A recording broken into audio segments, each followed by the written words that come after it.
Eh bien oui, rebonjour et bienvenue à la condition de l'immortalité.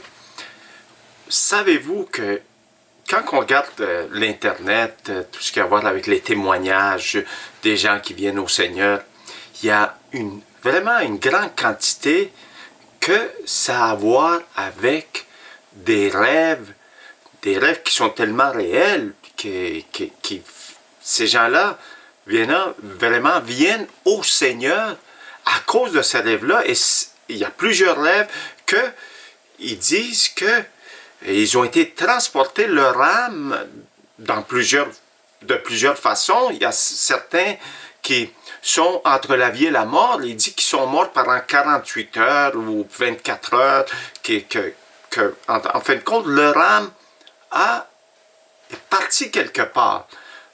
Certains disent au ciel, il y en a d'autres qui disent au paradis, il y en a d'autres qui disent en enfer, qui ont été là et ils ont été tellement bouleversés, oui, s'ils ont été dans cette place qui s'appelle l'enfer, mais aussi qu'ils ont été tellement émerveillés parce qu'ils ont été à une place qui s'appelle le ciel ou le paradis, mais ils ne savent pas trop comment décrire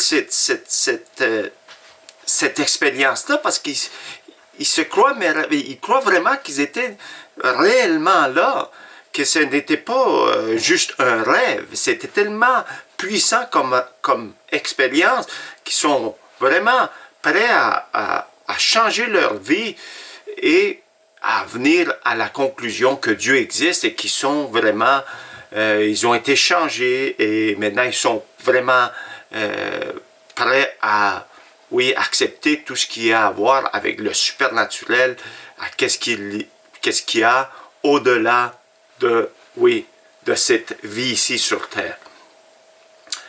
Mais aussi, il y a le côté un petit peu sceptique, hein? On devient comme... Est-ce que ces gens-là ont vraiment vécu ça, ou certains gens sont là juste que pour populariser un livre qu'ils veulent lancer, ou avoir des clics sur Internet? Est-ce que c'est vraiment ça le motif, ou est-ce que ça existe vraiment?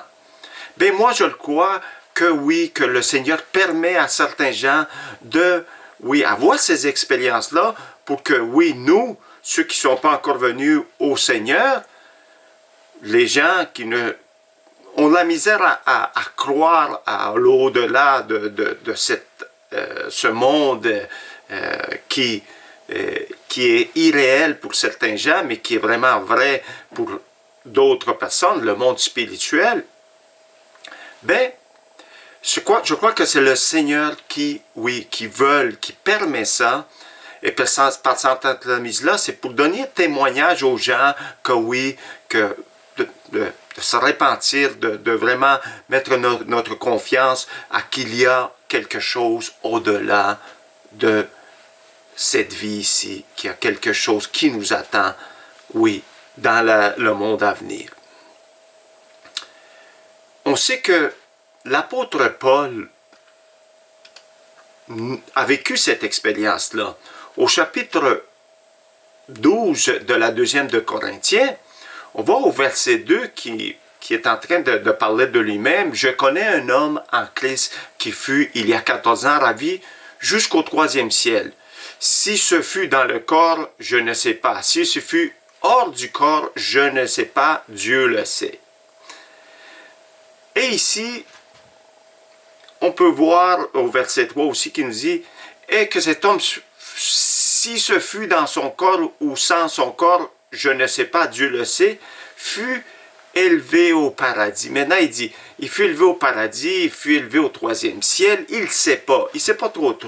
Et c'est un peu ça, qu'est-ce que les gens ont comme expérience. Je ne sais pas si c'était vraiment réel, est-ce que j'étais vraiment là, ou si c'était mon âme qui fut emportée quelque part, si c'était hors du corps. Hors du corps, on parle, je crois ici, hors du corps. On sait que le corps est composé de deux éléments, la chair et l'âme.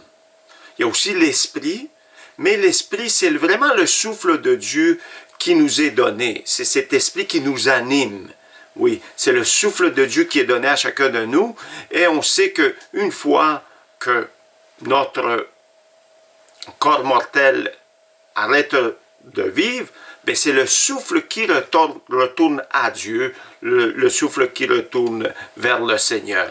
On peut voir un exemple ici, quand Jésus était à la croix et avant de mourir, on peut voir au chapitre 23 de Luc, le verset 46, qui nous dit « Jésus s'écria d'une voix forte, « Père, je remets mon esprit entre tes mains. » On sait ici que quand le Seigneur a dit « Je remets mon esprit, je remets mon nouma », ce courant d'air, ce souffle de Dieu, je le remets. Jésus en étant humain, c'est le souffle. Mais on sait que l'âme, qui est le souché, qui est le nefesh en hébraïque, c'est cette âme-là qui reste vivante. Et c'est un peu ça qu'a expérimenté Paul quand il est allé. C'est son âme qui a été, c'est pas son esprit, l'esprit c'est l'esprit de Dieu qui va vers le Seigneur, mais c'est vraiment le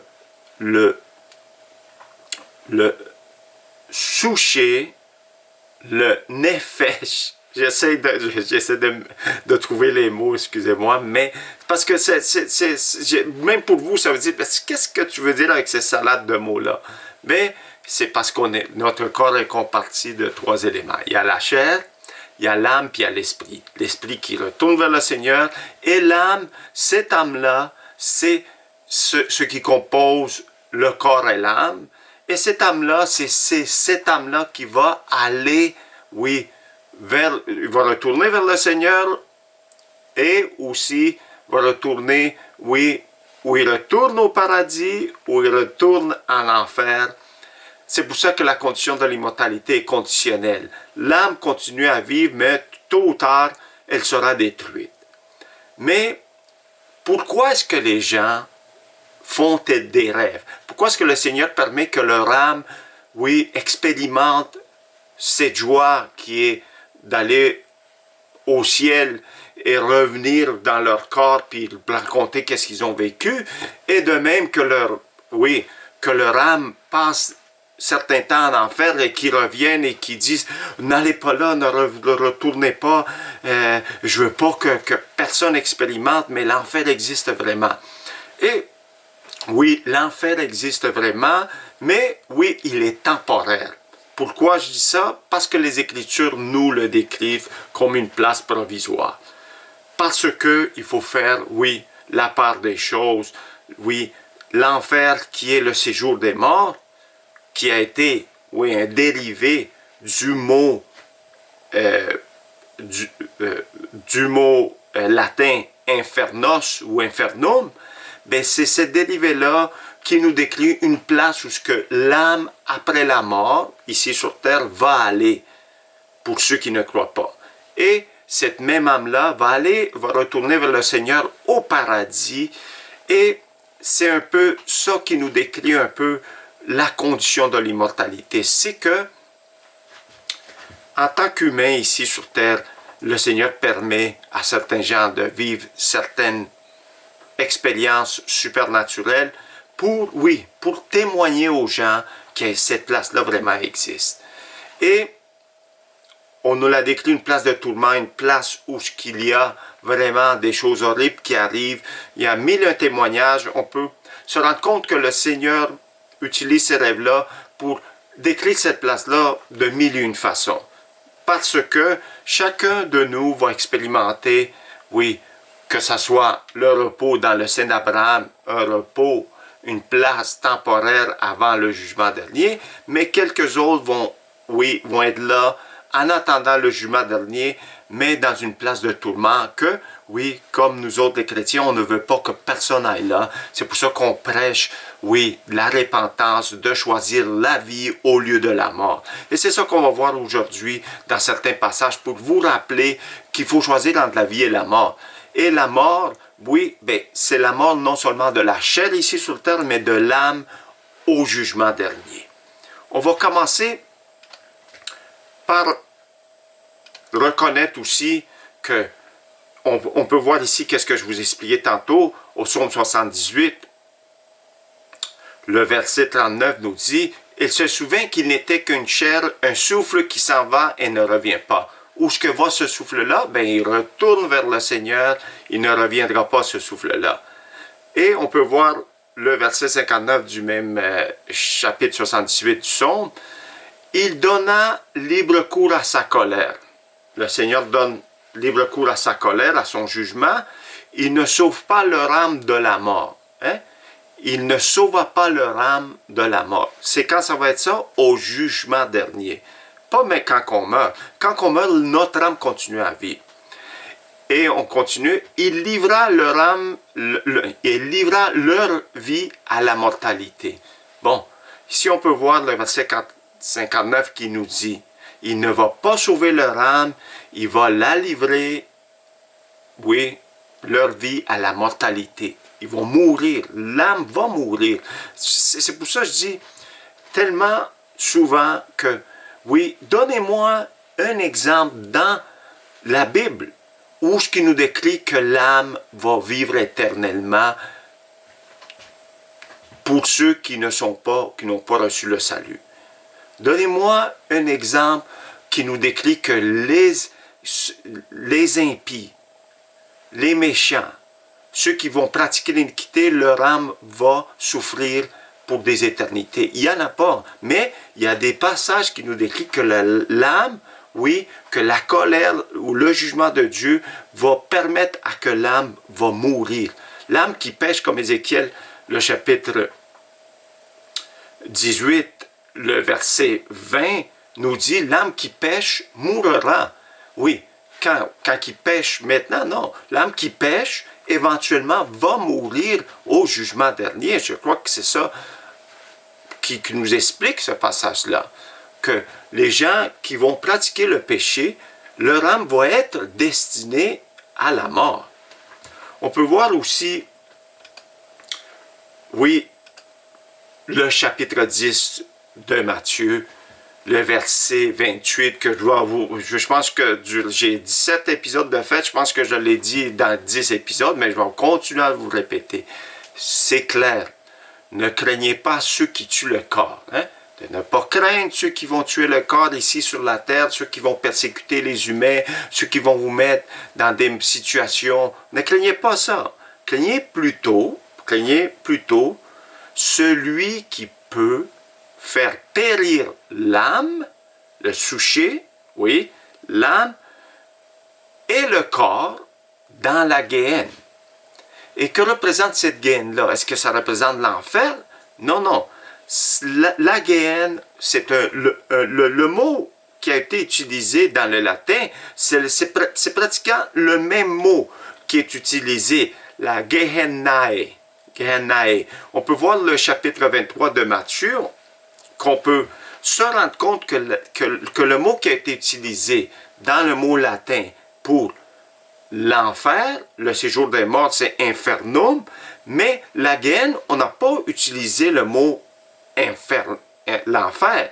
On peut voir ici le même mot, la Guéhenne, au chapitre 23 de Matthieu, le verset 33 qui nous dit « Serpent race de vipère, comment échapperez-vous au châtiment de la Guéhenne? » Quel est ce châtiment de la Guéhenne? Bien, si on regarde le mot latin, on peut voir le judicio, le jugement, le châtiment ici, c'est le tribunal de la Guéhenne. Oui, c'est le tribunal, le jugement. En latin, on a appelé le châtiment, ça s'appelait le judicio, le jugement. Quand tu t'en vas, oui, en jugement, dans une place juridique, ben, on est en train de nous parler, oui, du jugement dernier. Pas quand on va mourir, mais quand on va être jugé. Et le mot Géhenne, on n'a pas utilisé ici au jugement judicio de l'infernum. Non, c'est pas l'infernum qui a été utilisé, c'est le mot Gehennae. Et Gehennae, ben, comme vous le constatez, oui, je vous l'ai déjà mentionné, on fait référence à la vallée des fils de Hinnom. C'est cette vallée-là où cette vallée a été appelée la vallée du carnage selon, oui, Jésus qui s'est référé à la Guéhenne comme la vallée des fils de Hinnom, qui est référé à l'Ancien Testament. On sait que le chapitre 7 de Jérémie en fait mention. On ne va pas aller là aujourd'hui, mais c'est surtout, aujourd'hui, j'essaie de vous expliquer que, oui, le jugement de la Géhenne, c'est l'étang de feu, c'est le jugement dernier. Ça n'a rien à voir avec cette place qui s'appelle l'enfer. On peut voir aussi, oui, le psaume 16, que je vous l'ai souvent mentionné. On peut voir que David est en train de dire que, oui, il est en train de recevoir ces révélations du Seigneur, il est en train de dire « Car tu ne livreras pas mon âme au séjour des morts ». Une prophétie qui est référée aussi à Jésus. Tu ne livreras pas mon âme au séjour des morts, tu ne permettras pas que ton bien-aimé voie la corruption. Ici, le séjour des morts est vraiment, c'est cette place-là, que quand on meurt, que tu ne vas pas livrer notre âme à l'enfer.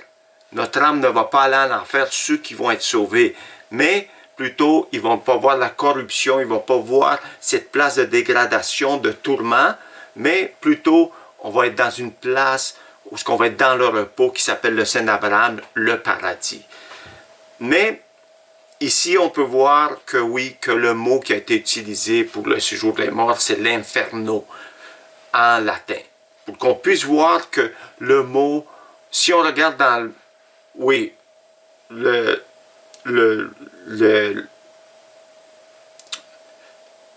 la Bible qui a été traduite en latin, le mot, oui, qui est référé, comme je vous l'ai mentionné tantôt, la Géhenne n'a rien à voir avec l'inferno, c'est deux places complètement différentes, parce qu'ici, on parle que quand on va mourir, notre âme n'ira pas au séjour des morts. Mais plutôt, on va être dans une place provisoire en attendant le jugement de la Géhenne. Oui, c'est le châtiment de la Géhenne. Le mot châtiment, ça a à voir avec le tribunal de la Géhenne, le jugement de la Géhenne. Si on regarde le dérivé grec du châtiment, on peut très bien se rendre compte que c'est ces mots-là qui ont été employés. On peut voir le mot qui a été employé pour le châtiment de la Géhenne, c'est kriseos, krisis, qui veut dire tribunal, jugement, condamnation. Une condamnation qui va être donnée dans les Géhennes. Cette condamnation-là, ben, ça va être, oui, une place qui représente la seconde mort, qui est, oui, dans le chapitre 20 du livre de l'Apocalypse, le verset 13 et 14, qui nous démontre que c'est le séjour des morts, l'enfer qui va être jeté dans cet étang de feu-là, dans cette Géhenne qui représente la seconde mort. On peut aussi voir certaines, maintenant on va passer, oui, au contraste des deux, la vie éternelle et la mort, des passages très, oui, simples à lire, qui nous décrivent dans plusieurs places dans la Bible, qui nous fait voir que c'est une place qui nous décrit que la mort. C'est choisir la vie éternelle ou la mort. On peut voir le chapitre 10 de Jean, le verset 27, qui nous dit « Mes brebis entendent ma voix, je les connais et elles me suivent. Je leur donne la vie éternelle et elles ne périront jamais. » Ça veut dire, pourquoi est-ce que Jésus est ici? Oui, je leur donne la vie éternelle, Jésus va nous donner la vie éternelle, et ils ne périront jamais, parce qu'il va y avoir une pérition. Ce mot « périr », c'est bon, ils ne vont jamais être détruits, ils ne seront jamais détruits, ils ne mourront jamais. Personne ne les ravira de ma main. Mon Père qui me les a donnés est plus grand que tous, et personne ne les ravira de la main de mon Père. Moi et mon Père, nous sommes un. On peut voir ici, oui, la divinité de Dieu, de Jésus, les deux qui ne forment qu'un.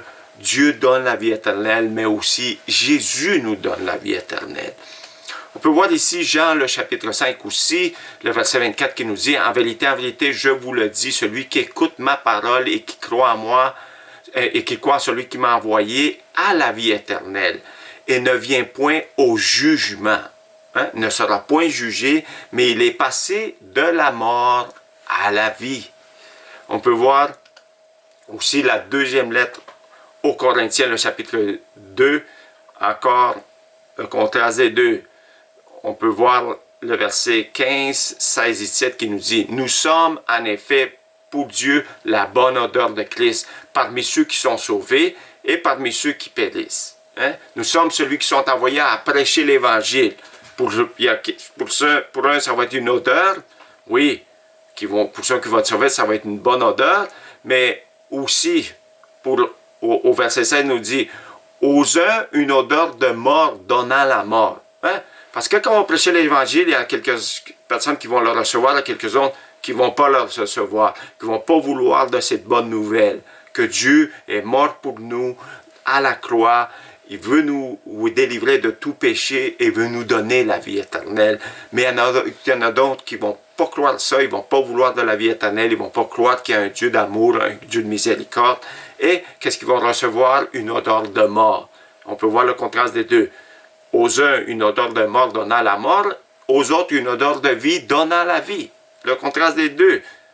Ça veut dire, la parole de Dieu nous dit clairement que de choisir entre la vie et la mort. Ce n'est pas de choisir entre la vie et la vie dans deux places différentes à la fin des temps, mais plutôt, oui, l'enfer existe, il est réel, c'est une place que je ne veux pas que personne y aille, mais l'enfer est provisoire et cette place-là nous a été, oui, dit de mille et une façons à travers des rêves, à travers des gens qui ont reçu un rêve tellement puissant qui vraiment, maintenant, ils sont prêts à accepter le au-delà de qu'est-ce qui nous attend, qu'est-ce qui attend cette âme qui va mourir un jour, où ce qu'il vous voulez qu'il aille, au paradis ou en enfer en attendant le jugement dernier. C'est d'avoir choisi cet appel-là,